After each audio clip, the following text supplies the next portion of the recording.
This is the Apple Watch Series 4, Apple's latest Apple Watch available. The Apple Series 4 is available in 40mm and 44mm. I got the 44mm because I had the 42mm Series 3 last year. Brand new features in this Apple Watch is the brand new EGC sensor built in the sensor tray on the back, plus an extra sensor in the digital crown. Also is the new redesigned look from the iPhone X, smaller bezels, rounded corners. This is the aluminum version in space gray, but you can also get this one in gold and silver, and also for a little more money in stainless steel. The Apple Series 4 is finally for once thinner, but not the thinnest available. The back is redesigned and every sensor is now relocated on the body.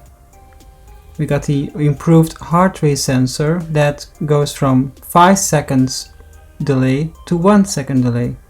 So if you want to check your heartbeat faster, now it checks every second compared to every 5 seconds. The Chromie back is also the EGC sensor, but this is very limited in different countries.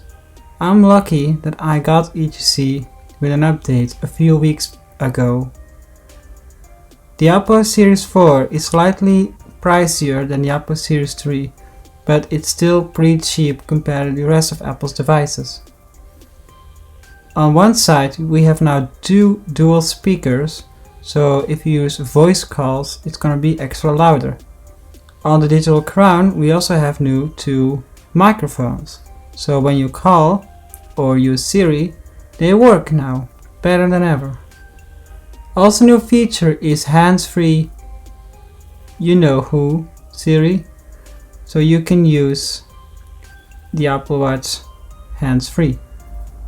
There is also an erase feature in this Apple Watch, so you don't even have to say the you know what Siri voice command, and just say it, like raise your wrist and then say what's the weather for today, and you get the weather. The Apple Series 4 is super fast, super speedy, and it will not lag or load whatsoever. The bigger display also makes it a little more better to use outside when you're using text apps like Messages. No, you can still not watch videos on this Apple Watch. I also bought this space black Milanese loop from Apple. It's super easy to use and it's pretty light. This was my review of the Apple Watch Series 4. Feel free to like, share and put a comment below if you have feedback. I also won't mind if you subscribe to my channel or my second channel, Jamie's Place 2. This is Jamie from Jamie's Place, signing out.